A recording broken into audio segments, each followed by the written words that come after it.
Donc, avant de pouvoir continuer à bâtir sur ce sur quoi nous avons été enseignés déjà depuis le mois de septembre, je vais rappeler quelques points bien rapidement.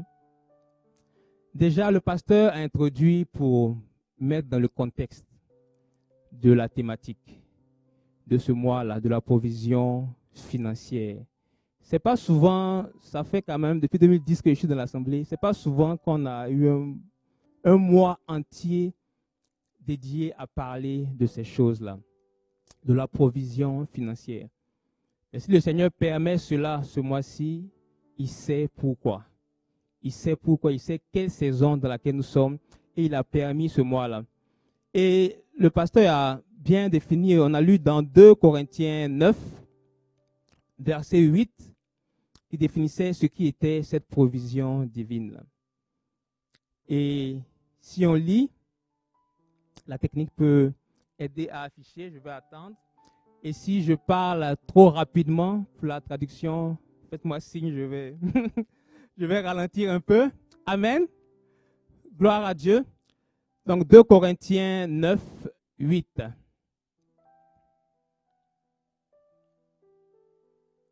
Amen. Donc, on va lire ensemble à 3. 1, 2, 3. Et Dieu peut vous combler de toutes sortes de grâces, afin que, possédant toujours en toutes choses de quoi satisfaire à tous vos besoins, vous ayez encore en abondance pour toute bonne œuvre. Parole du Seigneur. Alléluia. Et donc, c'est cette saison-là dans laquelle le Seigneur, depuis septembre, nous conduit tranquillement. Une saison dans laquelle Dieu lui-même peut et veut nous combler de toutes sortes de grâces, de sorte qu'on puisse en avoir assez pour nos propres besoins, pour en avoir de surplus, pour faire de bonnes œuvres, pour soutenir les missions, pour que son royaume s'étende. Alléluia. Gloire à Dieu. Et donc, c'est une saison où Dieu veut te bénir financièrement. Dis à ton voisin, Dieu veut te bénir financièrement. Alléluia. Dieu veut te bénir financièrement. Et la bénédiction, la provision divine, elle est à tous égards. Elle n'est pas juste financière. Et je ne reviendrai pas dessus en détail. Si vous regardez la prédication du premier dimanche de septembre, le pasteur a bien défini. C'est la bénédiction spirituelle, la bénédiction morale, voilà, toutes ces bénédictions-là. Mais ce mois-ci, le Seigneur veut mettre l'accent sur la bénédiction financière. Donc ne soyez pas choqués si vous venez d'arriver, que vous trouvez que, bon, on parle d'argent. C'est la saison de ça. Donc on est dedans. Alléluia! Gloire à Dieu, parce que le Seigneur bénit à tous égards. Donc notre esprit, il a notre esprit à cœur. Il a ton âme à cœur, il a aussi ton corps et aussi à cœur. Donc, il a à cœur ton besoin spirituel, il a à cœur ton besoin émotionnel, il a à cœur ton besoin matériel, financier également. Amen.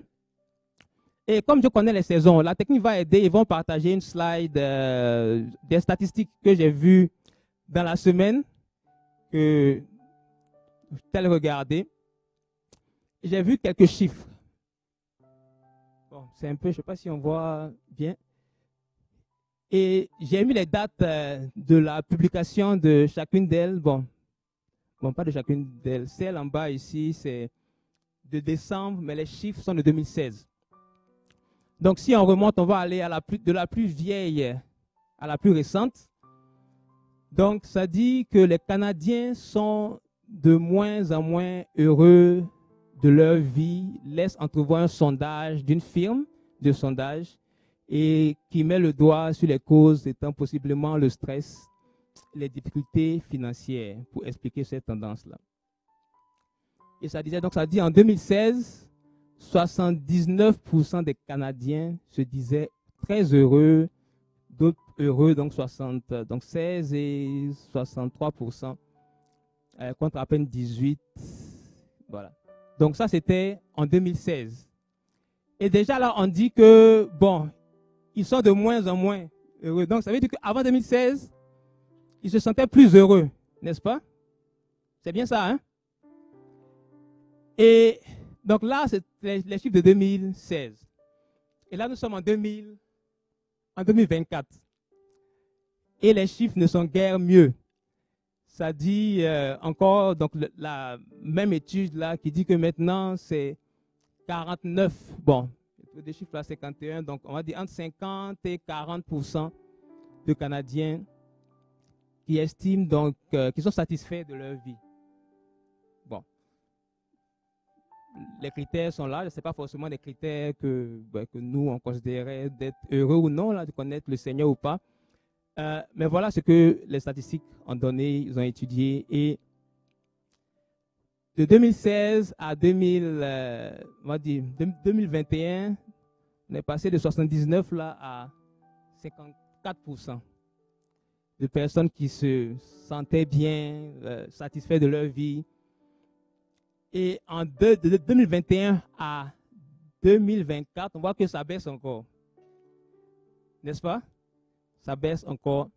Et encore une fois, ce qui est pointé du doigt, la difficulté financière, la difficulté matérielle, les gens ont de la misère à joindre les deux bouts. Et ça, c'est les statistiques du Canada, de tout le Canada. Donc, ça veut dire que si on prend deux personnes, une personne sur deux a de la difficulté. C'est ça que disent les statistiques. Nous avons chanté un peu plus tôt. Ce que l'homme ne peut, Seigneur, lui, il peut. Ces statistiques-là sont pour tout le monde, croyants, non-croyants. Mais nous croyons que pour la saison que le Seigneur annonce, et là où il veut nous emmener, c'est que ce soit 100% de nous ici qui soyons au large financièrement. Alléluia. Tu peux acclamer le Seigneur pour cela. Parce que c'est son cœur, c'est sa volonté. Oui, pour les hommes, ça peut sembler impossible, mais pour Dieu, c'est possible. Parce que c'est le Père, c'est le Dieu de l'abondance. Et il n'est pas limité. Et c'est cela son cœur. Et c'est pourquoi qu'il a permis cette saison-là, en ce temps-ci, particulièrement pour nous communiquer ces choses sur sa provision divine. Et elle vient de lui, elle ne dépend de personne au nom de Jésus. Donc les chiffres ne sont pas rassurants pour le monde. Et si on regarde la tendance, ça peut aller encore en se dégradant de plus en plus. Et c'est pour cela que le Seigneur nous parle de ces choses. Prends un mois complet pour dire, mon fils, ma fille, moi, je ne marche pas avec l'horloge du monde. Ma parole est la même hier, aujourd'hui, éternellement. Elle ne change pas. Et voilà ce que je veux faire pour toi. Je veux te bénir financièrement. Parce qu'il connaît les temps à venir. Et pendant que je préparais ce temps, j'ai été amené à aller regarder. C'est un peu pour quelle raison? Mais je suis allé réécouter. Ah non, je me rappelle. Je sais que 2020-2030, qui se rappelle comment a été nommée cette décennie-là? Amen. La décennie glorieuse. Amen. Et c'est ce que le Seigneur a communiqué à son Église ici à la mission. Je vous invite à aller réécouter tous les messages de traversée de 2020 jusqu'à aujourd'hui. Parce que quand j'écoutais celle de 2019 à 2020, où le pasteur donc donnait les messages prophétiques pour cette décennie-là, si tu regardes 4 ans plus tard, que beaucoup de choses qui ont été dites, on en a vu déjà dans les 4 années là, beaucoup de choses. Toute la crise, la guerre, toutes ces choses-là, que le Seigneur déjà a annoncé à l'avance. Et une chose qui m'a marqué, il disait que ça allait être une décennie, justement, il y aura beaucoup de défis. Mais pour ceux des enfants de Dieu qui vont s'attacher au Seigneur, le Seigneur fera la différence. Alléluia. Et tout ce qu'il inspire donc dans ce cadre-là est pour un but précis, est pour ce but-là. que ce qui est de délicat, difficile qui va arriver dans cette décennie-là, que toi, tu sois mis au large, que toi, tu sois mis à part, et que toi, tu ne subisses pas les limitations peut-être qui vont arriver si on suit la tendance là qui a été présentée. Alléluia. Et pourquoi cela? Dieu nous aime. Dieu t'aime. Alléluia. Tu peux dire à ton frère, Dieu t'aime. Dieu t'aime. Et il veut te mettre au large. Alléluia. Et Dieu est tellement bon, il nous aime. Et c'est pour cela qu'il nous donne la connaissance. Il y a Osée 4:6 qui dit, on le connaît, on dit, mon peuple périt faute de connaissance. Bon, dans ma Bible, on n'a pas dit, mon peuple périt faute d'argent. Non? Est-ce que c'est ça qu'on a mis dans ta Bible à toi? Tu péris faute d'argent? Non. Dit, mon peuple périt faute de connaissance. Mon peuple périt spirituellement faute de connaissance. Mon peuple périt ou est à l'étroit matériellement faute de connaissance. Le Seigneur met ce temps-là pour nous communiquer sa connaissance. Sa connaissance divine pour la provision divine. Alléluia. Selon ses moyens à lui. Et nous sommes reconnaissants, Père, pour cet amour-là que tu nous fais, pour la connaissance que tu communiques durant tout ce temps-là, dans le nom puissant de Jésus. Alléluia. Et donc, lorsque la thématique a été annoncée, lorsque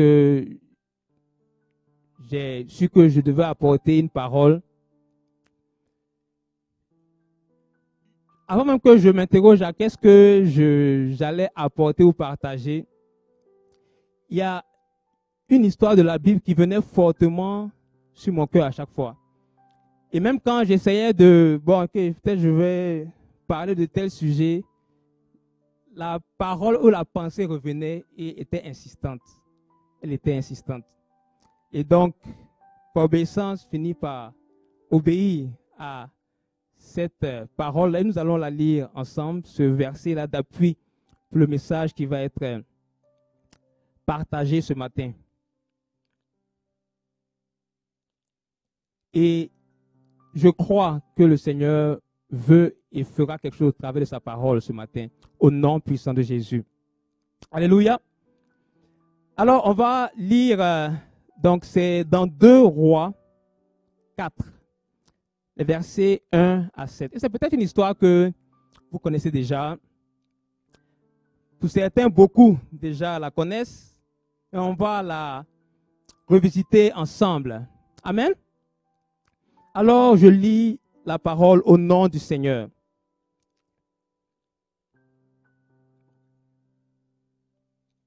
Une femme, d'entre les femmes des fils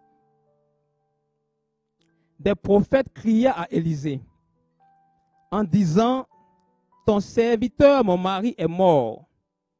Et tu sais que ton serviteur craignait l'Éternel. Or, le créancier est venu pour prendre mes 2 enfants et en faire ses esclaves. Élisée lui dit, que puis-je faire pour toi? Dis-moi, qu'as-tu à la maison? Elle répondit, ta servante n'a rien du tout à la maison, qu'un vase d'huile. Il lui dit, va demander au dehors des vases chez tous tes voisins, des vases vides, et n'en demande pas un petit nombre. Quand tu seras rentré, tu fermeras la porte sur toi et sur tes enfants. Tu verseras dans tous ces vases et tu mettras de côté ceux qui seront pleins. Alors, elle le quitta. Elle ferma la porte sur elle et ses enfants. Il lui présentait les vases et elle versait. Lorsque les vases furent pleins, elle dit à son fils, présente-moi encore un vase. Mais il lui répondit, il n'y a plus de vase. Et l'huile s'arrêta. Elle alla le rapporter à l'homme de Dieu. Et il dit, va vendre l'huile et paie ta dette et tu vivras, toi et tes fils. Et tu vivras, toi et tes fils, de ce qui restera. Parole du Seigneur. Alléluia. Tu peux acclamer la parole de Dieu. Gloire à Dieu. Merci Seigneur pour ta parole. Merci pour ta parole au nom de Jésus. Et donc, si je mets en contexte rapidement un peu le contexte de l'histoire de cette dame-là. Le prophète Élisée, on connaît tous le prophète Élie, le prophète de feu qui a consumé le prophète de Baal, qui a fait descendre le feu. Et ce prophète-là, lorsque le Seigneur devait le rappeler, son fidèle serviteur Élisée était toujours avec lui. Il l'a accompagné jusqu'au bout. Je fais une histoire courte, mais c'est dans 2 Rois, le verset juste avant, 2 Rois, le chapitre avant, 2 Rois 2, 1 comme ça. Et Élisée était fidèle, il a suivi son maître jusqu'à ce que son maître soit enlevé. Et donc, il a reçu donc le manteau de son maître, donc l'autorité et l'onction de son maître. Mais avant qu'ils arrivent jusqu'au Jourdain, parce qu'ils ont quitté d'un lieu qui s'appelait Gilgal, jusqu'à aller au Jourdain où Élie devait être enlevé. Et sur tout ce chemin-là, donc, à chaque fois, on peut lire rapidement peut-être une partie pour mettre en contexte. Donc, dans 2 Rois 2, versets 1 et 2. Donc, ça dit, lorsque l'Éternel fit monter Élie au ciel dans un tourbillon, celui-ci partait de Gilgal avec Élisée. Élie dit à Élisée, reste donc ici, car l'Éternel m'envoie jusqu'à Bethel. Élisée répondit, l'Éternel est vivant et ton âme est vivante, je ne te quitterai pas. Alléluia. Et donc, il était fidèle avec Élie, il l'accompagnait sur le trajet. Ils ont traversé plusieurs villes. Et chaque fois qu'ils traversaient une ville, Bethel, Jéricho, il y avait une communauté de prophètes qui étaient là. Et il lui disait, mais ton maître sera enlevé. Il a dit, taisez-vous, je sais déjà toutes ces choses-là. Et il traversait ainsi Bethel, ainsi Jéricho, jusqu'à arriver au Jourdain où son maître était enlevé. Amen. Et donc, c'est dans ce contexte-là, dans cette communauté de prophètes-là, certainement en s'en retournant, le verset qu'on a lu de cette dame-là ne situe pas exactement un temps, un compte, à quel moment exactement, mais on voit qu'il y avait des communautés où il y avait des prophètes. Et c'est certainement l'épouse d'un de ces prophètes-là, de ces fils de prophètes, qui était dans cette situation délicate. Qui était dans cette situation vraiment délicate. Et qui a crié à Élisée. Alléluia.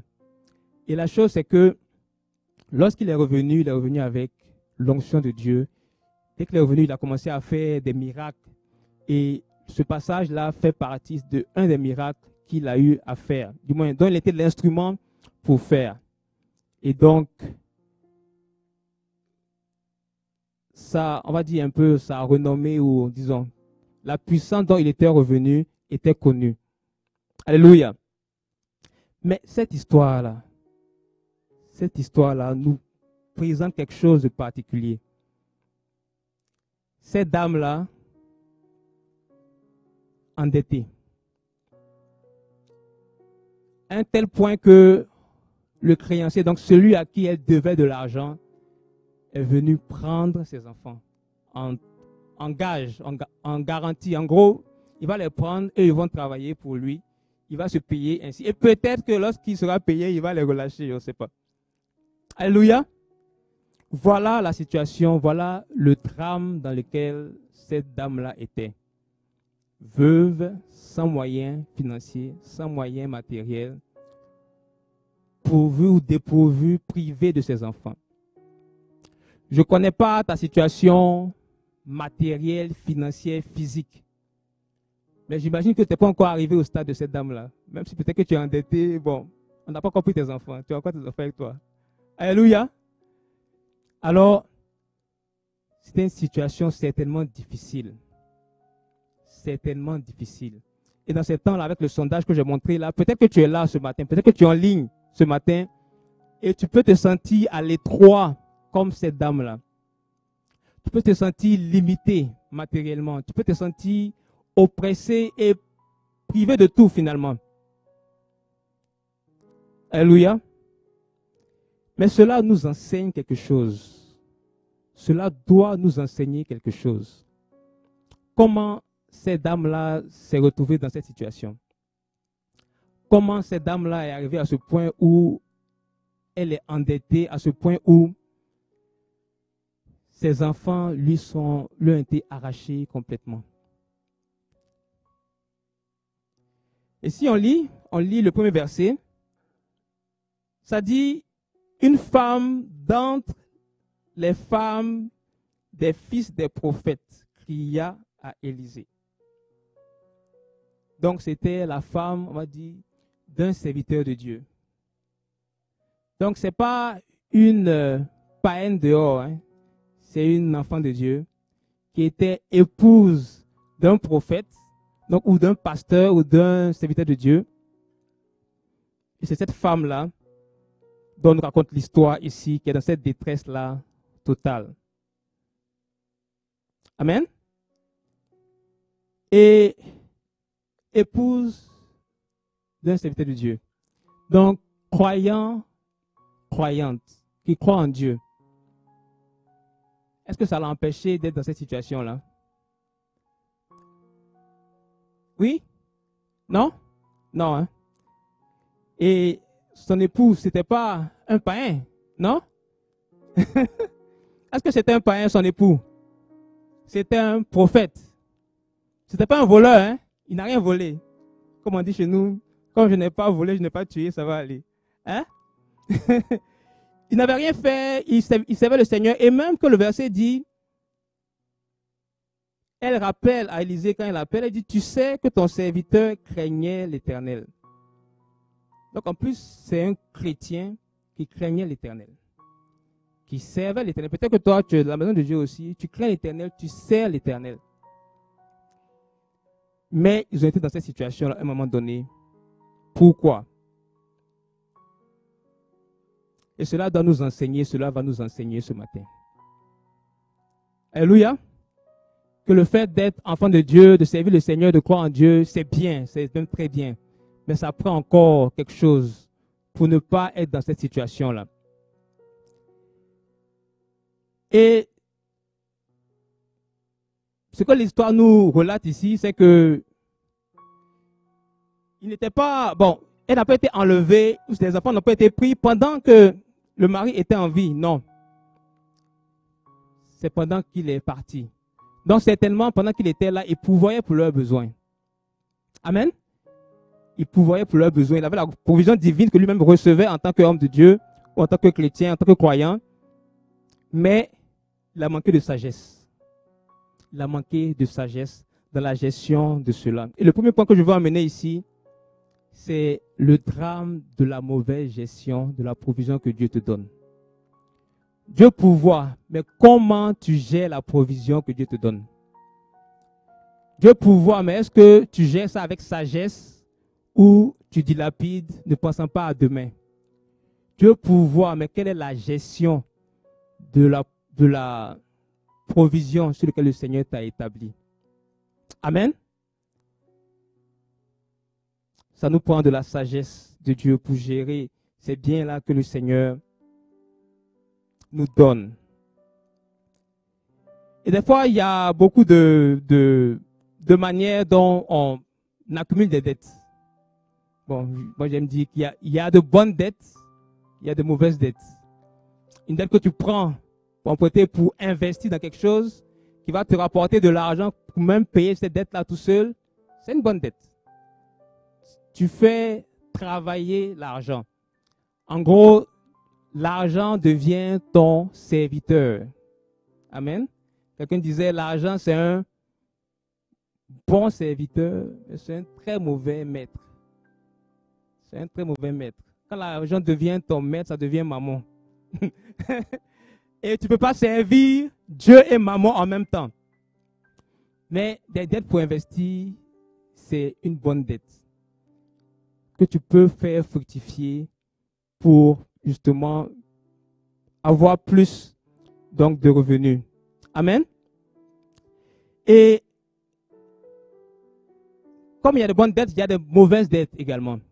Il y a de très mauvaises dettes et souvent nous sommes appelés et nous sommes amenés à gérer de manière dilapidaire les biens que Dieu nous donne. Je donne des exemples, un exemple simple. Il y a une communauté en particulier, je ne sais pas si on connaît ici les sapeurs. Alléluia. Je pense qu'il y a un continent en Afrique, donc c'est les Congolais de manière générale. Donc, eux, c'est même une institution. Hein. Je ne sais pas si les gens du Congo, ils pourront nous dire un peu comment ça marche, mais c'est une institution. C'est-à-dire que eux, ils sont très bien habillés. Mais au-delà d'être bien habillés, il faut que ce soit des choses qui coûtent. Que ça coûte cher. Voilà. Donc, si ça ne coûte pas assez cher, c'est que, voilà. Donc, et des fois, tu peux être enfant de Dieu et si tu as les moyens, ok. Mais lorsque tu t'endettes pour cela, c'est une mauvaise dette. Lorsque tu t'endettes, aujourd'hui, les jeunes, il y a plein de jeunes qui ont des téléphones qui peuvent même payer une voiture. Le dernier iPhone, je ne sais pas, c'est rendu à combien maintenant? Hein? 16. Bon, les jeunes me disent, c'est rendu au iPhone 16. Le téléphone lui-même peut te payer, je ne sais pas, 2 mois de loyer. Tu n'as pas l'argent, mais tu es endetté pour des gadgets. Est-ce que c'est sage? Non, ce n'est pas sage. Dis à ton voisin, ce n'est pas sage. Dieu t'appelle à une meilleure gestion. Alléluia. Gloire à Dieu. Et donc cela, c'est les dettes. Et la subtilité des dettes, c'est que si tu n'es pas sage, justement, très facilement, tu te retrouves à être pris dans des dettes que tu n'arrives plus à payer.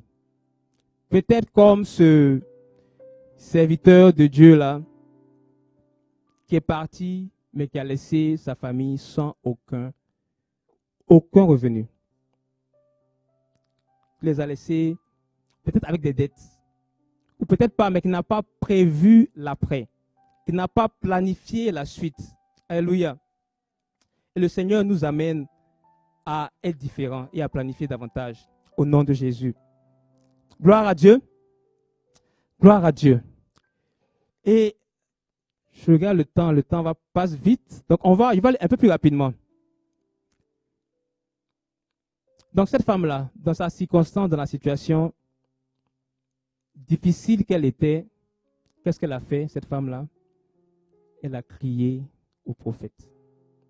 Certainement, elle a entendu ses exploits quelque part, elle a vu de quelle puissance il marchait. Elle a vu que c'était un véritable prophète de Dieu qui pouvait agir dans sa situation. Peut-être qu'elle était là, si ça arrivait à un point jusqu'à ce qu'on vienne arracher ses enfants, c'est que ça faisait peut-être une accumulation de dettes. Une accumulation. Au point qu'elle ne pouvait plus s'en défaire elle-même. Mais elle a entendu. Elle a entendu qu'il y avait un prophète, qu'il y avait un serviteur de Dieu, par qui Dieu pouvait agir. Et lorsqu'il est passé, elle a crié à ce serviteur de Dieu-là. Elle a crié parce qu'elle savait que sa provision, son problème-là, il pouvait être la solution. Elle savait que pour avoir une provision et que ses dettes pouvaient être effacées. Alléluia. C'était pas qu'elle ne savait pas comment, ni par quel moyen, mais elle a crié à ce serviteur-là. Alléluia. Alors peut-être que je ne connais pas ta situation, je ne connais pas tes limites, tes contraintes. Je t'invite, comme cette dame-là, à crier à Dieu. À crier, même si tu ne sais pas comment il va faire, il faut crier à lui seulement. Des fois, on dit nos problèmes à tout le monde, sauf à Dieu. C'est vrai, non? Des fois, on a des soucis, on va les raconter, déjà, on va murmurer, on va les raconter à X, à Y, à Z. Le dire à tout le monde, sauf aller devant Dieu pour lui présenter le problème. Quel est ton problème ce matin? Quelle est ta limitation ce matin? Demande à ton frère, quelle est ta limitation ce matin? Quelle est ta contrainte financière, matérielle ce matin? Dis qu'il y a un Dieu qui peut agir. Il y a un Dieu qui n'est pas limité, qui peut faire quelque chose. Alléluia. Alléluia. Merci Seigneur. Merci Seigneur. Et ce Dieu-là, comme cette dame-là, elle a crié. Elle a crié. Elle a crié, le prophète est arrivé. Un peu comme l'aveugle Bartimée qui a crié, fils de David, aie pitié de moi. Ce matin, sache que ce même Dieu qui a ouvert les yeux de cet aveugle-là, ce même Dieu qui est passé par le prophète Élisée pour pourvoir aux besoins de cette dame-là, il n'a pas changé. Il est le même, hier, aujourd'hui, éternellement. Et de la même manière qu'il a pourvu, il se nomme encore le pourvoyeur Jéhovah Jireh. Et il peut et il veut pourvoir pour tes besoins. En cette saison-là, plus qu'hier, parce que c'est la saison favorable qu'il a décrétée de sa souveraine autorité dans le nom puissant de Jésus. Alors saisis cette saison, saisis cette saison, saisis cette saison au nom de Jésus, au nom de Jésus. Amen, amen. Gloire à Dieu. Et donc, elle a crié à ce prophète-là. Et la suite nous montre, et c'est le point que je vais emmener pour aller rapidement, c'est elle a crié à lui dans une disposition particulière. Quand on regarde la suite, il lui a dit de faire des choses qui pouvaient sembler absurdes. Bon, tu as un peu d'huile, bon, va chercher des vases, et puis tu vas emmener, et puis, si aujourd'hui même on te disait, bon, tu as des problèmes, tu manques d'argent, quelqu'un te dit, je viens te dire, bon, qu'est-ce que tu as à la maison? Ah, tu as un peu d'huile, d'accord, bon. Va chercher des vases, cours partout, va prendre chez tes voisins, enferme-toi, et puis tu vas avoir de l'argent avec ça. Tu vas dire, mais peut-être que, en tout cas, moi personnellement, je vais commencer à me dire, mais bon, c'est quoi cette affaire-là? Comment est-ce qu'il va faire pour que mon besoin là, mes enfants sont enlevés? J'ai pas besoin de vase, j'ai besoin d'autre chose. Non, mais non, lui, c'est ça qu'il a dit, mais elle n'a pas branché. En tout cas, moi, je n'ai pas vu un endroit où elle s'est dit à discuter, mais comment tu vas faire ça? Ben, non, elle n'a pas discuté. Elle était dans une bonne disposition. Elle avait cette foi-là, que c'est Dieu qui agissait au travers de ce prophète-là. Elle avait cette foi-là et elle avait cette bonne disposition pour recevoir. Et nous, comme le mois a été introduit, le Seigneur a conduit ce mois-là et il a expliqué clairement au travers du pasteur la saison dans laquelle, ou la provision dans laquelle il veut nous amener. Et donc ça, c'est la disposition, la bonne disposition à avoir pour pouvoir saisir toute la provision que Dieu veut nous emmener. Et s'il y avait un titre à donner à ce message-là, je le rappelais, les vases pour la provision divine. Alléluia. Et le premier, c'est celui-là dont je viens de parler. C'est le vase de ta bonne disposition, le vase de ta vision pour saisir la provision divine. Et c'est le plus important. C'est le vase le plus important. Cette bonne disposition, c'est-à-dire cette foi, c'est-à-dire d'épouser la vision de Dieu par rapport à la provision divine. C'est-à-dire que tu t'accordes, le besoin de Dieu devient ton besoin. La vision de Dieu devient ta vision à toi. Alléluia. Parce que sinon, si on dit provision divine, en fait, si tu te poses la question aujourd'hui, tu te demandes à ton voisin, pourquoi tu veux être béni matériellement? Demande-lui à ton voisin, pourquoi tu veux être béni matériellement? Alléluia. Pourquoi tu veux la bénédiction? Pourquoi tu veux la provision divine? Pourquoi? À quel but? Est-ce que c'est pour justement, bon, aller prendre le dernier téléphone? C'est pour aller prendre la dernière voiture? C'est pour aller prendre, je ne sais pas. Quel est ton but? Parce que ce but-là, c'est le vase de ta vision que tu vas présenter à Dieu qui va activer ou non la suite. Alléluia. Et c'est le plus important. Je vais présenter plusieurs vases, mais celui-là, C'est le premier et c'est le plus important.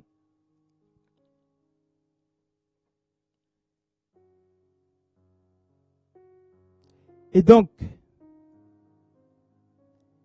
la motivation peut te limiter. Ta motivation pour laquelle tu aspires à la provision divine peut te limiter.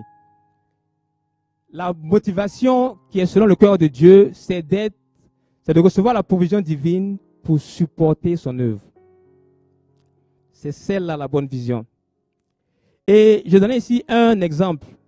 Tu peux avoir un parent ou ton père, ton frère qui est dans l'abondance, mais toi être privé à cause peut-être de tes motivations pour tel argent. Je donne juste un exemple personnel.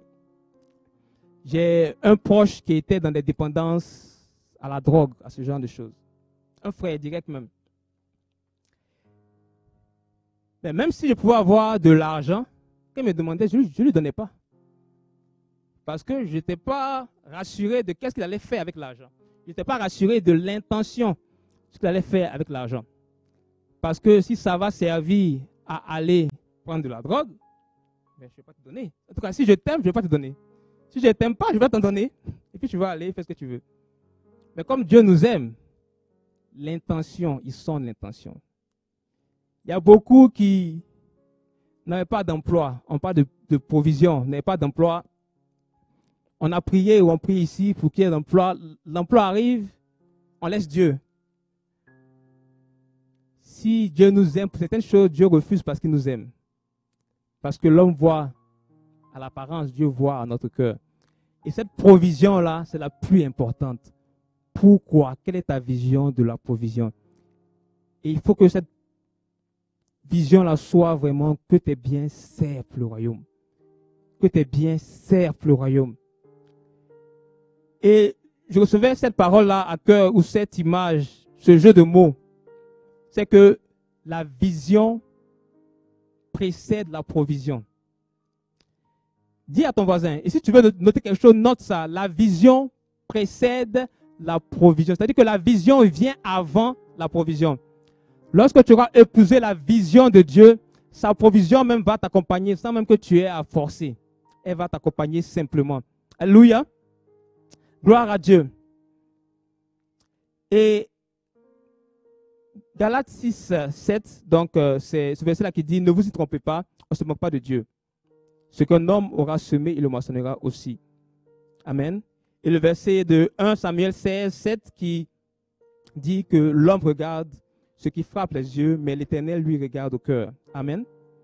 Et un verset important que tu peux noter aussi, c'est celui-là de Jacques 4, 1 à 3, qui dit beaucoup de choses importantes. Il dit, vous convoitez, mais vous ne possédez pas. Vous êtes meurtriers et envieux et vous ne pouvez pas obtenir. Vous avez des querelles et des luttes, vous ne possédez pas parce que vous ne demandez pas. Et vous demandez et vous ne recevez pas parce que vous demandez mal dans le but de satisfaire vos passions. Amen. Le vase de ta vision. Le vase de ta vision. Je ne vais pas aller trop loin, je vais donner des témoignages personnels aujourd'hui et plusieurs pour aider, que ce soit concret et pratique.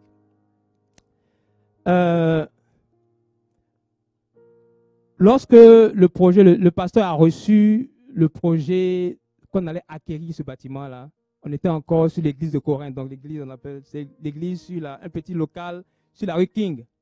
Et dans l'église, ce n'était pas évident. On n'était pas un grand nombre, ça semblait impossible. Et même à cause de cette vision-là, même, des gens sont partis, ils n'ont pas accepté. Et moi, c'était quoi? C'était peut-être 2013, je ne me rappelle exactement, mais je commençais à peine à travailler. Mais lorsque l'appel a été lancé, j'avais mes doutes. Mais quand on doute, il faut aller demander au Père. Je me rappelle que lorsque je suis allé dans la prière, que je suis allé prier par rapport à ça, on avait une réunion justement des responsables après. Et la parole que le Seigneur m'a donnée, c'était celle-là des éclaireurs qui étaient allés, les 12. Et sur les 12 qui étaient allés, il y en a 10 qui sont revenus, qui ont fait un mauvais témoignage, qui ont dit non, ce n'est pas possible. Mais il y en a juste 2 qui sont venus pour dire que non, c'est possible. Ce que le Seigneur a dit, il va le faire. Et on sait ce qui est arrivé aux 10. Hein? Ils ont été exterminés. Et moi, c'était la parole que j'ai reçue. Là, j'ai compris que ça venait de Dieu. Ce n'était pas un projet pour un homme ou d'un homme. Et donc, j'ai épousé le projet, j'ai épousé la vision de Dieu. Et la preuve, on est où? On est ici aujourd'hui. Alléluia. Tu peux acclamer le Seigneur. Parce que c'est le Seigneur qui a permis cela. C'est lui qui a fait cela. Et donc, j'avais à cœur de semer. Et j'ai semé vraiment, je ne me rappelle plus mais je sais que j'ai semé de manière sacrificielle. Avec sacrifice, j'ai semé pour ce projet-là.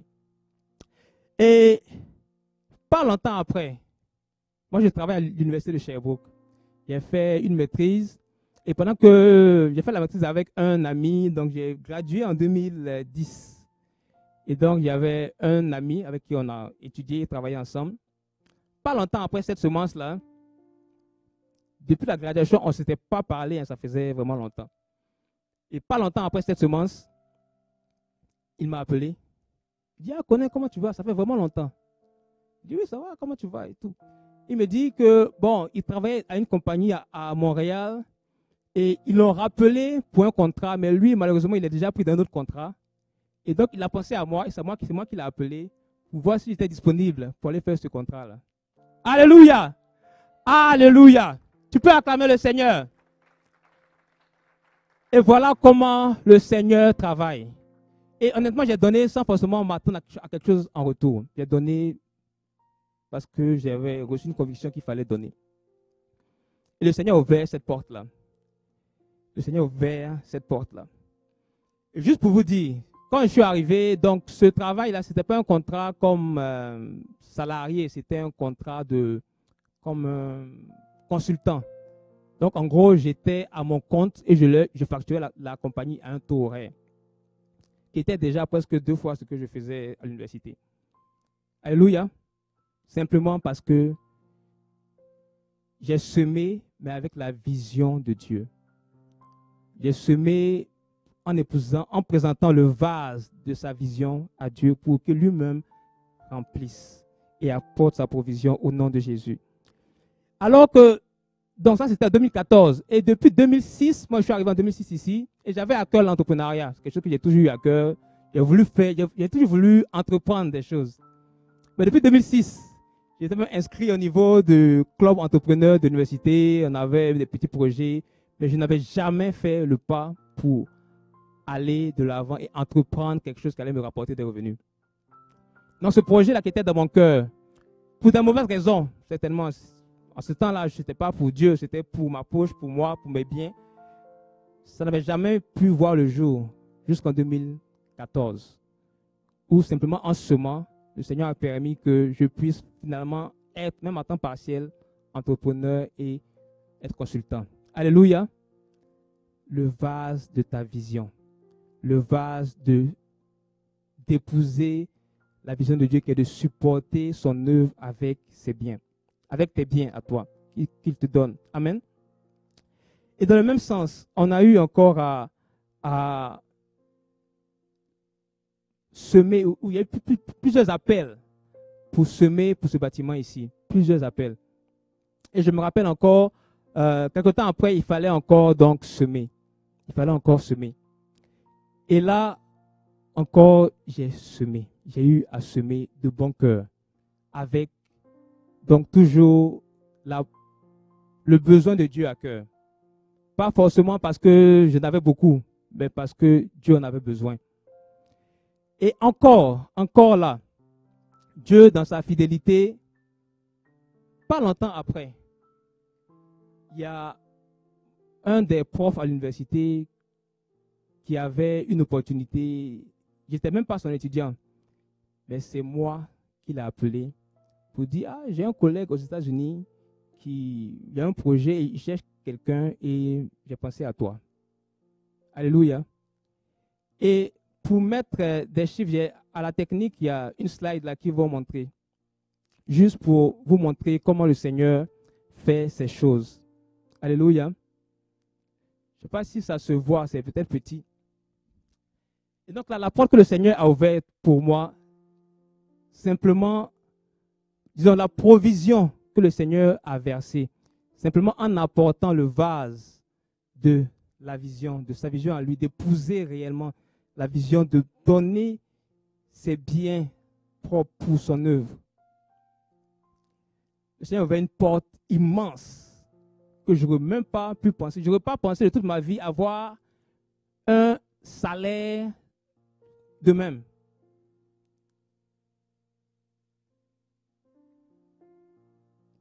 Le poste en question, c'était en Californie, à Stanford, c'est une université. Il y a beaucoup, ceux qui sont dans la technique, là, tous les Google et tous les Netflix, beaucoup des créateurs sont passés par cette université-là. C'est une très grande université. Et on m'ouvrait un poste avec un salaire de $10,000 US par mois. $10,000 US par mois. Pour avoir semé dans le champ de Dieu. Je ne suis pas le plus intelligent de l'université. Même que quand l'opportunité est venue, je me demandais, j'ai failli refuser parce que je me dis, bon, il ne faut pas aller gâter mon nom là-bas. Tu vas aller, tu ne vas pas livrer la marchandise, ça va être des problèmes, tu vas aller prendre la honte. Et j'ai même dû me convaincre, faire confiance à Dieu pour y aller. Simplement est-ce que c'est pas une question de quantité, c'est une question, et j'insiste sur ce point, même si c'est le seul point que je vais partager aujourd'hui. Épouse, ne sors pas de ce mois-là sans attraper la vision du cœur de Dieu, que tes biens servent pour le royaume, que tes biens servent pour l'avancement du royaume de Dieu, pour le royaume des cieux. Le Seigneur n'est pas limité. Les écluses des cieux sont à lui. Il est capable de déverser autant qu'il veut.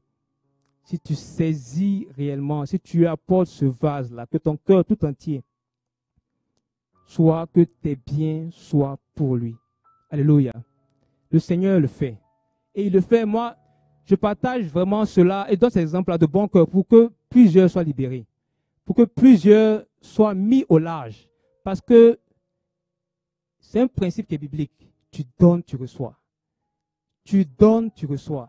Il n'y a même pas de discussion, il n'y a même pas de prière. Je n'ai pas prié pour ça, je n'ai même pas prié, je n'ai même pas demandé quelque chose. Mais le Seigneur a fait, parce qu'il a vu le cœur avec lequel cela a été semé. Et quand on annonce des fois dans l'assemblée qu'il y a des besoins,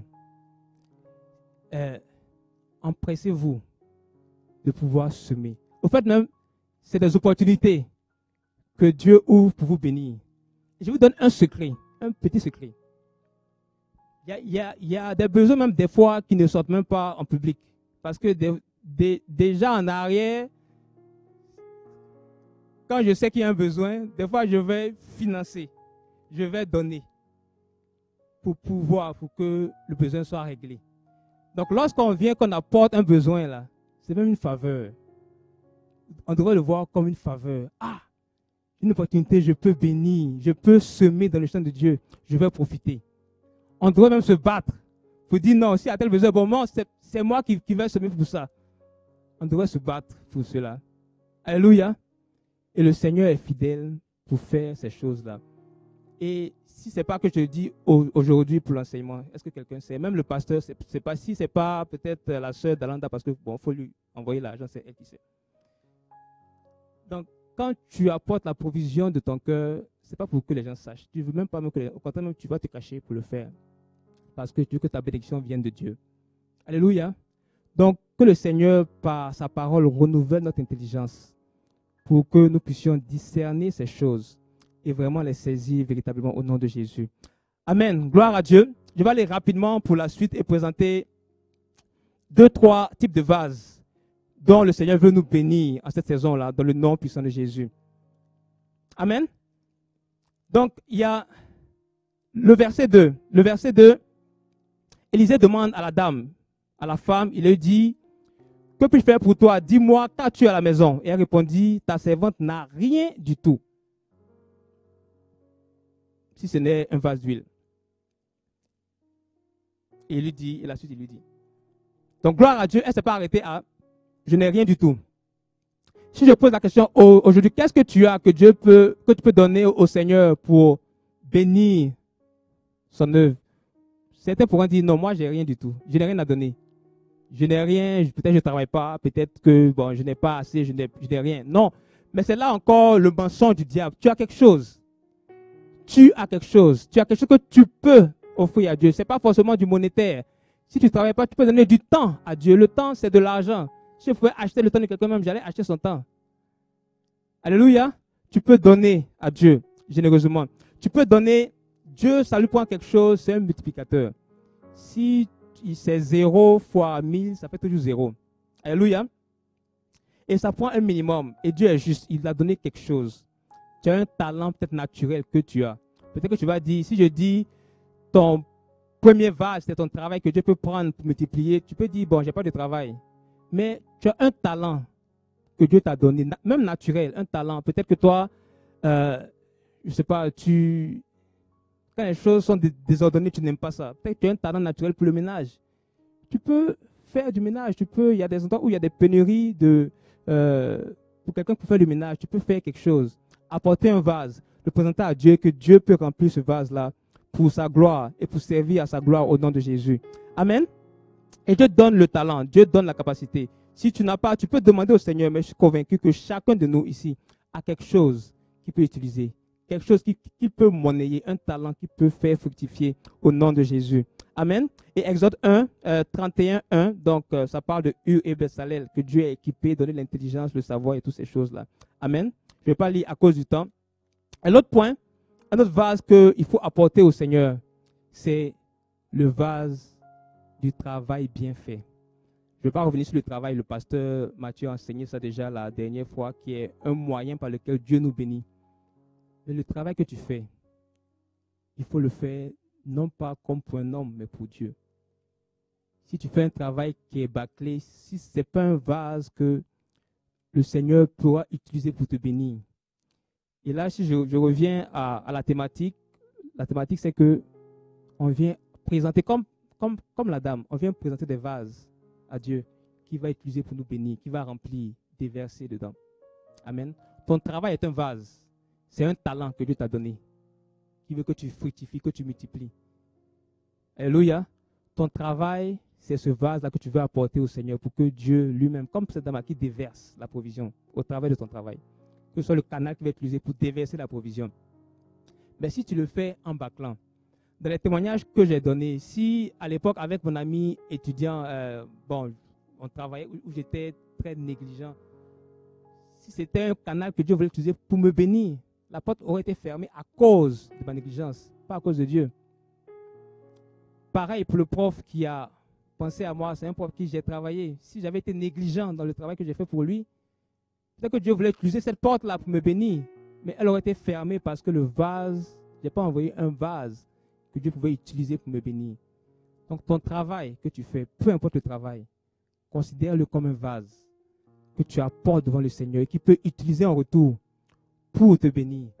Et c'est vrai pour les étudiants, c'est vrai pour les étudiants à l'université, c'est vrai pour les étudiants au collège et toutes ces choses-là. Amen.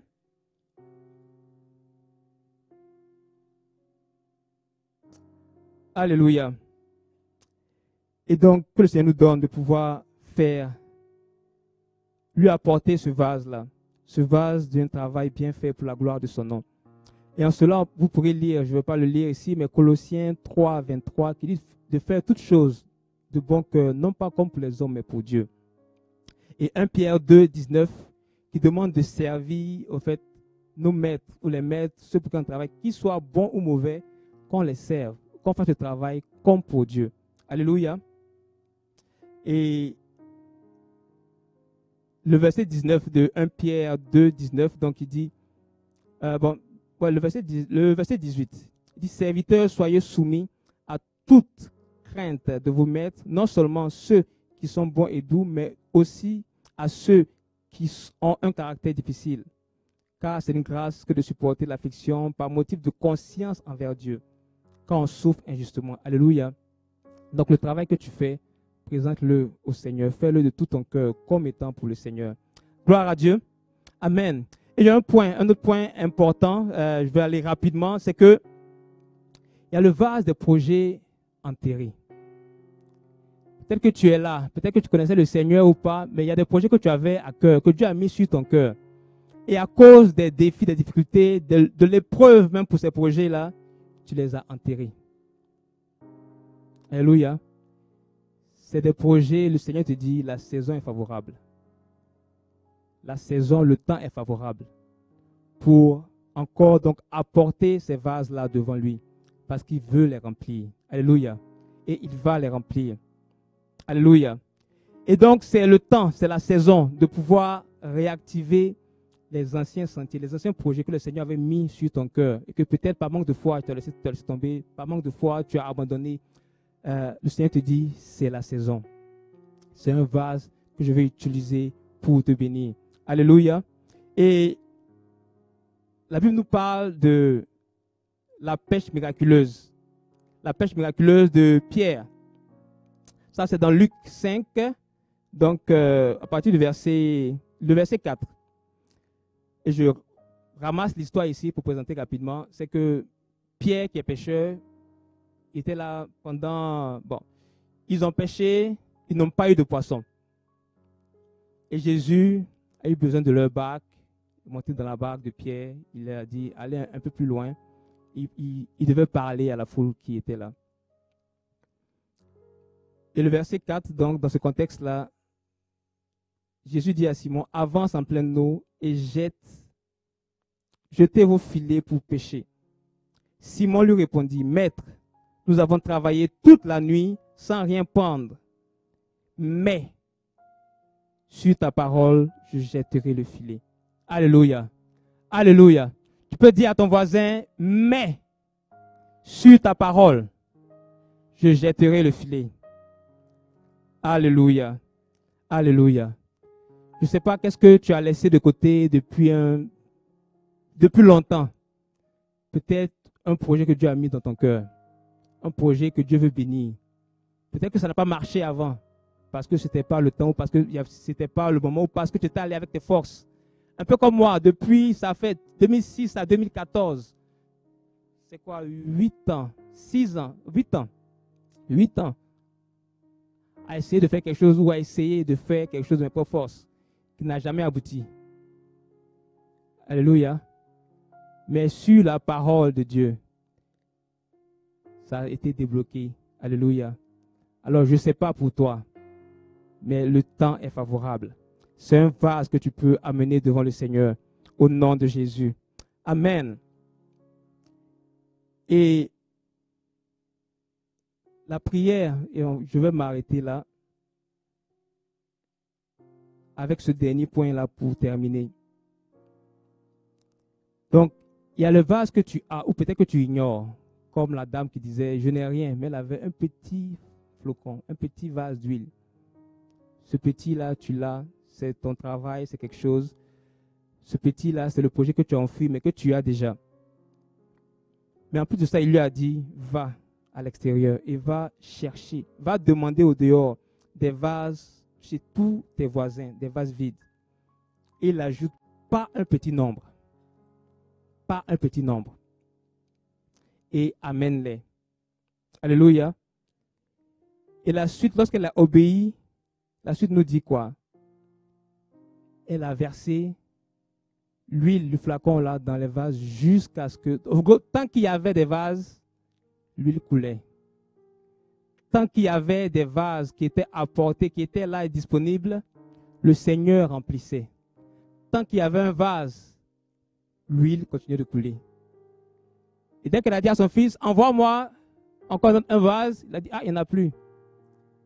La provision s'est arrêtée. Quel vase tu apportes devant le Seigneur? Quel vase tu apportes devant le Seigneur? Et c'est un temps, une saison que je vous invite à saisir, à attraper. Parce que l'œuvre de la mission aura besoin de vos biens. Aura besoin des biens que Dieu veut vous donner. Les besoins seront grands. Et le Seigneur cherche juste des personnes disposées pour déverser cela. Et cette bonne disposition-là, c'est d'élargir l'espace de notre tente, d'élargir notre pensée pour recevoir. Et je vous donne encore un témoignage personnel par rapport à la décennie glorieuse et par rapport à la thématique de ce mois-là tout particulièrement. Donc, lorsque c'était annoncé la décennie glorieuse et que Dieu voulait nous mettre au large, autant dans l'évangélisation, autant pour le salut des âmes, mais aussi matériellement pour supporter son œuvre. Même sans le savoir, c'est un peu par ça que j'ai compris le lien avec cette affaire-là de vase. J'étais dans une logique d'élargir l'espace de ma pensée pour recevoir de Dieu. J'étais convaincu que à cause de la saison qui était là, à cause de la saison que Dieu a dit, que Dieu bénirait toute l'œuvre de mes mains. En gros, que tout ce que je vais toucher va prospérer. J'ai cette conviction-là. Alléluia. Que tout ce que tu vas toucher va prospérer parce que Dieu a parlé. Et pour cela, comme la dame, bon, j'ai mes talents, j'ai mon travail, c'est bon. Si Dieu veut te bénir abondamment, mais que tu as que le travail, à un moment donné, le travail, là, bon, même le salaire du travail, il y a sa limite. Hein. Une fois que tu atteins c'est plafonné, c'est fini. N'est-ce pas? Voilà. Mais si elle a apporté beaucoup de vases, il lui a dit, n'amène pas juste un, amène beaucoup de vases pour être rempli abondamment. Et j'ai commencé sur la base de cette parole-là à me former sur des sujets que j'ai eu à cœur. Par exemple, sur l'immobilier. Ça a commencé sur la base de la décennie glorieuse de l'enseignement ou de la vision qui a été communiquée. Je ne suis pas quelqu'un qui fait de l'immobilier, moi je fais de l'électronique. Je suis allé me former sur l'immobilier. Et ça a été un vase que Dieu a pu prendre pour me bénir. Justement, juste sur sa parole. Et d'avoir posé un acte en faisant confiance. Et ce canal-là, le Seigneur a permis, il a pris ce canal-là pour pouvoir me bénir. Et c'est un canal qui bénit son œuvre. Parce que les biens de cela servent pour son œuvre. Et même au-delà de cela, il y a même des âmes qui ont été gagnées parce qu'au travers de ce canal-là, Dieu a permis que je puisse avoir un bloc que je loue à des étudiants. Il y a des étudiants qui sont ici dans l'assemblée, il n'est pas là aujourd'hui, mais qui habitent dans mon bloc. Pourquoi? Parce que j'ai présenté un vase. J'ai apporté, comme la dame, je suis allé chercher d'autres vases. J'ai dit, Seigneur, tu vas bénir, hein? On est d'envoyer beaucoup de vases. Bon, comme je ne suis pas quelqu'un d'immobilier, mais je veux aller apporter, je vais aller me former, je vais élargir l'espace de ma tente. Je veux aller toucher à d'autres choses parce que je sais que tout ce que je vais toucher, tu vas bénir. Et que ça va servir à bénir ton œuvre. Alléluia. Et le Seigneur l'a fait. Dans un contexte où l'immobilier était... Et c'est là... Comment je vais expliquer ça? Le temps passe tellement vite. Mais ce que je vais vous dire, c'est que ça faut que tu amènes quelque chose au Seigneur pour qu'il bénisse. Le Seigneur ne pouvait pas me donner... Et même ce bloc-là que j'ai eu, c'est la grâce de Dieu. Parce que, oui, j'ai fait une formation en immobilier, mais le marché était compliqué. Il y avait plusieurs offres sur un seul bien. Mais parce que, justement, c'est là où la faveur de Dieu va faire la différence. À cause qu'il a parlé, même s'il y a plusieurs choses, c'est à toi qu'il va donner. Peut-être que tu as une entreprise, tu as quelque chose que tu veux faire. Tu te dis que ça n'a pas marché avant. Mais va devant le Seigneur et présente-lui cela. À cause de sa parole, il va te faire une grâce spéciale et particulière pour que cela aboutisse au nom de Jésus. Amen. Gloire à Dieu. J'aimerais dire tellement de choses, mais on va s'arrêter là. Mais le plus important, comme je disais, c'est le vase que tu puisses saisir, le vase de ta vision pour la provision. Alléluia. Alléluia. Que tu puisses saisir ce vase-là et tous les autres vont suivre. Que tu puisses saisir le vase de l'élargissement de ta pensée pour apporter beaucoup de choses entre les mains du Seigneur qui puisse les bénir au nom de Jésus. Amen. Alléluia. Alors, nous allons prier par rapport à ces points. Nous allons prier pour certains de ces points-là qui sont importants. De sorte que on ne puisse pas passer cette saison-là, passer ce mois-là sans avoir saisi ta part véritablement. Alléluia. Alors si tu peux, tu vas te tenir debout. Et nous allons prier.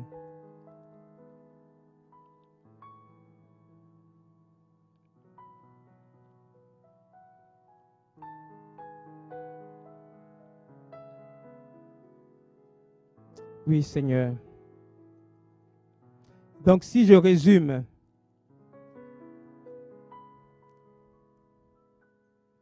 nous avons vu comment le Seigneur veut nous bénir au travers des vases que nous lui apportons. Comme cette veuve qui a simplement obéi au prophète, qui lui a dit va. Va voir les voisins, va autour, va chercher et amène des vases que le Seigneur va remplir. Et que tant qu'il y aura des vases, il y aura la provision qui va couler. Et elle a simplement obéi. Elle est allée, elle a cherché les vases, les a apportés. Et elle a obéi. Elle a commencé à déverser. Et le Seigneur a agi. De sorte que tous les vases qu'elle avait apportés ont été remplis. Et en cela, elle a pu avoir assez pour payer sa dette et vivre par la suite. Alléluia. Alors tu vas prier. La porte pour cette provision-là, le vase, c'était le vase, comme ça a été partagé et introduit par le pasteur, le vase d'épouser la vision de Dieu. La vision qui précède la provision. Que ton cœur tout entier s'attache à ce vase-là. Que ton cœur tout entier s'attache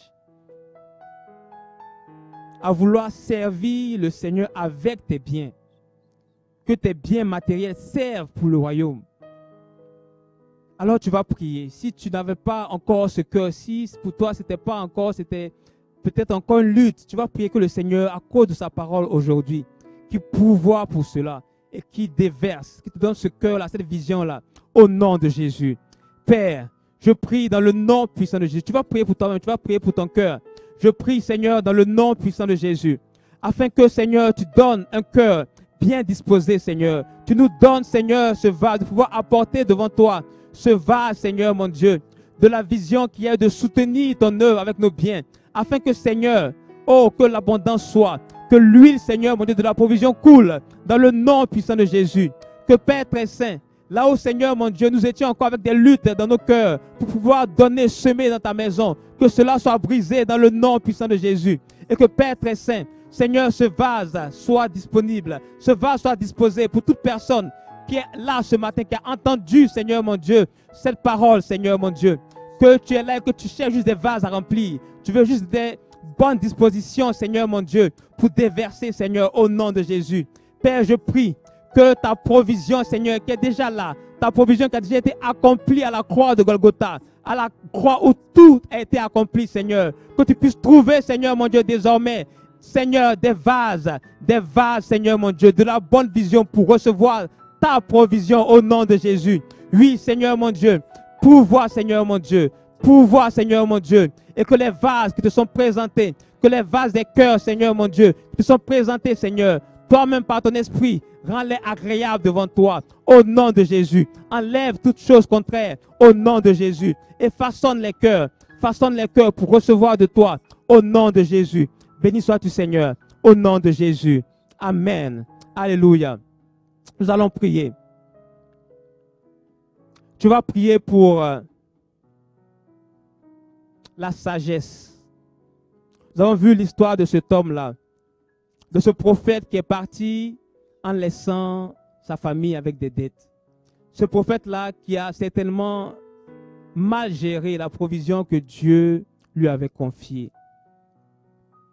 Et peut-être que tu es là dans des épreuves ou dans des difficultés parce que tu as eu par le passé une mauvaise gestion de ce que le Seigneur t'a donné. Mais il n'est pas tard. Tu peux te repentir, demander pardon au Seigneur et prier afin qu'il déverse sa sagesse divine pour recevoir de lui. Au nom de Jésus. Élève la voix et prie au nom de Jésus.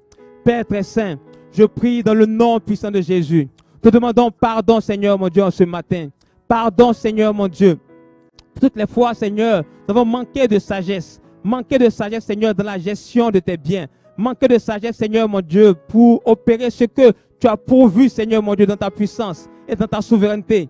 Père très saint, nous te demandons pardon. Prends pitié, Seigneur, mon Dieu, et fais grâce dans le nom puissant de Jésus. Éternel, je prie que tu donnes ta sagesse, Seigneur, mon Dieu, à ton peuple. Alors que tu prépares, alors que, Seigneur, mon Dieu, tu disposes l'abondance de ta provision. Donne ta sagesse, Seigneur, pour pouvoir l'opérer avec sagesse et diligence. Au nom de Jésus. Seigneur, communique ta sagesse à ton peuple, Seigneur mon Dieu. Et que cela soit la préparation du terrain pour recevoir, Seigneur, ce que tu vas amener. Dans le nom puissant de Jésus. Béni sois-tu, Seigneur. Béni sois-tu, Seigneur. Au nom de Jésus. Au nom de Jésus. Amen. Amen. Nous allons prier. Nous allons prier pour un aspect particulier de cette sagesse-là, qui est celle de pouvoir avoir assez, comme nous avons lu dans 2 Corinthiens. Avoir assez pour nous, mais pour pouvoir donner. Mais avoir assez pour les générations futures, pour tes enfants, pour les enfants de tes enfants. Car c'est cela aussi la volonté de Dieu. Je pense Proverbe, je ne sais plus, 19 ou quelque chose, dit que l'homme de bien, l'homme sage, laisse un héritage à ses enfants et aux enfants de ses enfants. Et c'est la volonté de Dieu pour toi. Il veut que tu en aies assez, que tu sois assez sage pour avoir assez pour toi, mais assez pour tes enfants, pour les enfants de tes enfants. C'est sa volonté dans la saison qu'il dispose maintenant. Alors tu vas prier que tu vas prendre la position qui te sied pour recevoir, que le Seigneur te donne cette sagesse-là pour cette provision générationnelle pour toi et ta famille, au nom de Jésus. Père, je prie dans le nom puissant de Jésus. Ce matin, Seigneur, pour recevoir de toi la sagesse, pour recevoir de toi, Seigneur mon Dieu, tes instructions, Seigneur, pour opérer, Seigneur, avec diligence, les biens, la provision que tu vas amener encore avec abondance, Seigneur mon Dieu, parce que je crois que tu vas le faire. Je crois que, Seigneur mon Dieu, tu annonces une saison d'abondance pour ton peuple. Et tu n'es pas limité, tu n'es pas un homme pour mentir, tu n'es pas un fils d'homme pour te repentir, Seigneur. Alors donne-nous la sagesse, Seigneur mon Dieu. Oui, pour cette provision générationnelle, pour nos enfants, pour les enfants de nos enfants, Seigneur mon Dieu, afin que ton œuvre ne manque de rien, afin que de génération en génération, ton œuvre avance, que ton œuvre ne manque de rien, dans le nom puissant de Jésus. Béni sois-tu, Seigneur, au nom de Jésus, au nom de Jésus, au nom de Jésus. Amen. Alléluia. Nous allons prier pour l'obéissance. Nous allons prier que le Seigneur nous donne de pouvoir obéir, comme cette veuve-là. Lorsque Élisée a parlé, elle n'a pas murmuré, elle n'a pas commencé à discuter, elle a juste obéi. Lorsque le Seigneur Jésus a dit à Pierre, jette le filet, même si lui, Pierre, était un pêcheur expérimenté, qui a pêché, qui connaît la pêche, il sait que il a tout fait, qu'en théorie, il ne devrait rien y avoir de plus. Même s'il pouvait douter, il a dit simplement, parce que tu as parlé, sur ta parole, je jetterai le filet. Sur ta parole, j'irai et j'apporterai ce vase. Sur ta parole, Seigneur mon Dieu, j'irai. Alors ce matin, tu peux prier. Que le Seigneur te donne cette même foi, cette même obéissance pour dire, Seigneur, comme tu as parlé, comme tu as décrété une saison où tu veux nous bénir, comme tu as décrété une saison, Seigneur mon Dieu, pour la provision divine, Seigneur, j'irai et je ferai. J'irai et je t'apporterai tel vase. J'irai, Seigneur, et je sèmerai dans ta maison. Alors prie que le Seigneur te donne cette foi-là, cette obéissance au nom de Jésus. Oui, Seigneur mon Dieu, nous prions dans le nom puissant de Jésus, que tu nous donnes, Seigneur mon Dieu, la foi, Seigneur mon Dieu, pour aller marcher avec obéissance, Seigneur, discernant la saison que tu mets à part. Discernant la saison que tu mets à part, où tu veux bénir ton peuple, tu veux apporter, Seigneur, la bénédiction en abondance, parce que tu n'es pas limité, Seigneur mon Dieu. Donne à ton peuple l'obéissance, Seigneur, de pouvoir simplement aller et te faire confiance. Aller et te faire confiance, Seigneur mon Dieu. Aller et apporter un vase, aussi minime qu'il soit, Seigneur, que tu pourras utiliser pour les bénir, Seigneur mon Dieu. Et en abondance, pour qu'ils puissent, Seigneur, soutenir ton œuvre, Seigneur mon Dieu, dans le nom puissant de Jésus. Merci, Seigneur. Merci, Seigneur. Merci, Seigneur. Au nom de Jésus. Au nom de Jésus. Amen. Et nous allons prier. On a vu que la détresse dans laquelle cette dame-là était particulièrement, qui était la cause de tous ces soucis, c'était des dettes. Et je ne sais pas, peut-être que tu es ici, présentement ce matin, et tu as des défis comme cette dame-là. Tu es à l'étroit avec des dettes. Le Seigneur a, de manière surnaturelle, épongé ses dettes. Elle ne pouvait pas s'imaginer le moyen par lequel le Seigneur allait éponger ses dettes. Mais il l'a fait de manière surnaturelle, en remplissant de multiples vases avec juste un petit flacon d'huile.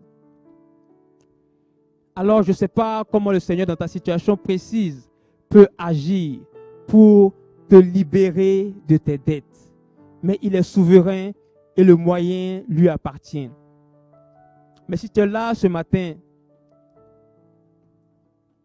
et que tu crois que le Seigneur, comme cette dame-là, peut éponger les dettes qui t'accablent, tu peux lever la main simplement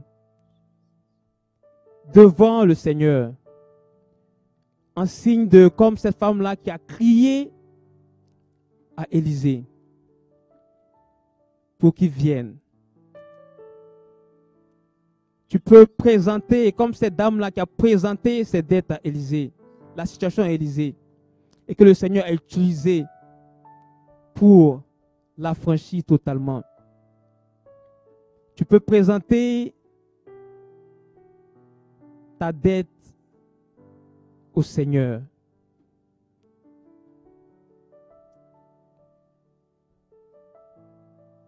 Et si c'est, je ne sais pas, un montant que tu connais, ou tu peux l'écrire quelque part, sur ton cahier, quelque part. Et nous allons prier. Alléluia. Éternel mon Dieu, je prie dans le nom puissant de Jésus. Tu vois toutes les personnes qui ont les mains levées, Seigneur mon Dieu, ce matin. Ce n'est pas vers moi, mais c'est vers toi, Seigneur mon Dieu, qui est le pourvoyeur. Seigneur, lorsque cette dame-là a crié à Élisée, elle ne pouvait pas s'imaginer la manière qu'il utiliserait, Seigneur mon Dieu, pour l'affranchir. Mais, Seigneur mon Dieu, tu l'as fait.